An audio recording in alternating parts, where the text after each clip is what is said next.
po dyan sa drawing, starting point natin dito sa may highway, sa may greenhouse po ba yun? Greenhouse.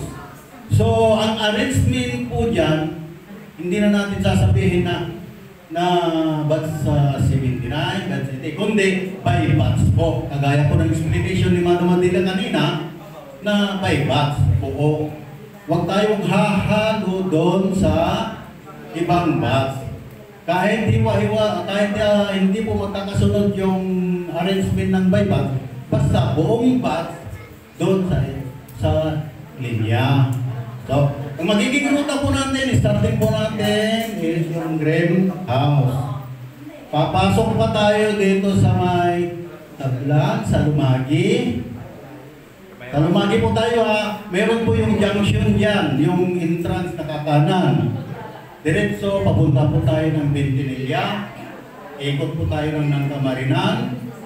Labas po tayo ng Bintanoy. Pasok po tayo ng Nepaco. Dapdap, Patalan, Ural. Dito tayo kakaliwa na po sa may Red Camia.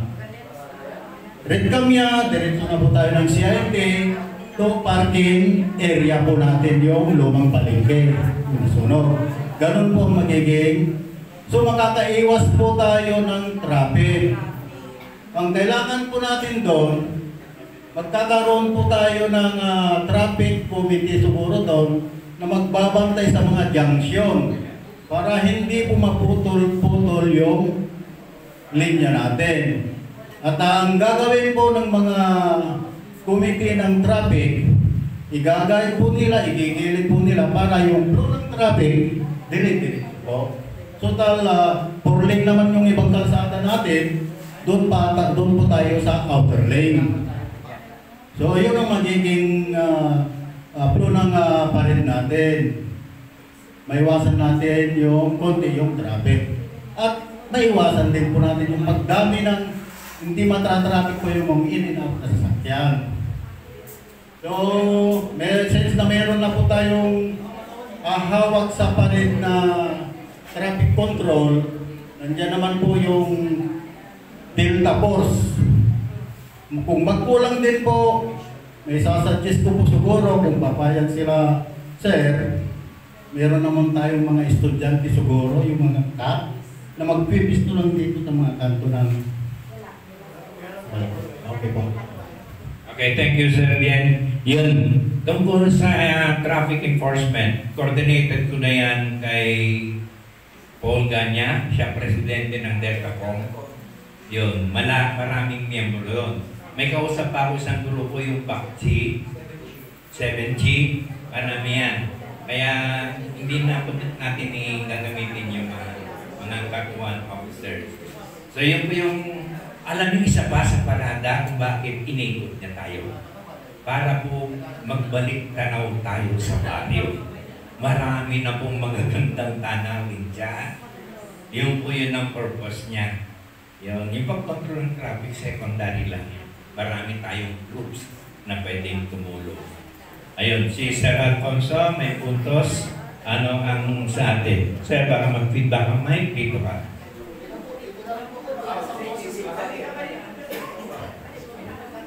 Hello.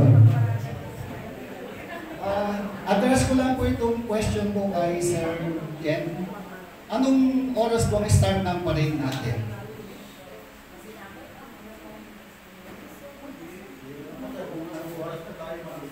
Ang normal flow dito kasi pagka may pasok, may Sabado yan, ano?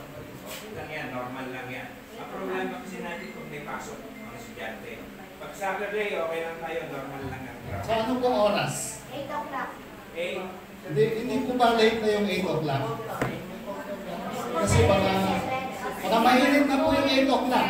Malayo po yung rota natin.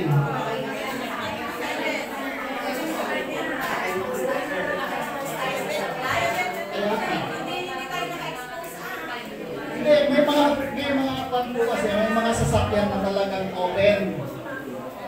Mostly open yung mga sasakyan natin by bags.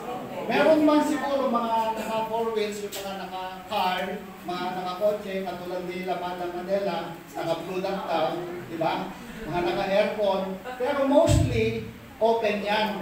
Katulad po namin, sa batch namin, meron kaming malaking truck. If possible, magkasya kami lahat doon. Pero kung hindi man, yung mga iba, gagamit na lang sila ng 4 wheels. Yung daw mga kwan, yung daw mga hindi na pwedeng ma-expose sa araw. Kaya nga po tinatanong ko kung anong oras tayo mag-i-start para hindi po tayo mailitan na masyado. And one thing more, isa pa po, gaano po kabilis, expected na kabilis nung motorcade natin. Kasi that depends kung matagal tayo, may expose tayo mabuti sa heat. No? Pero kung mabagal, no? Kung mabagal, lalo maiinitan tayo. Lalo na kami mga senior. Hindi na pwede.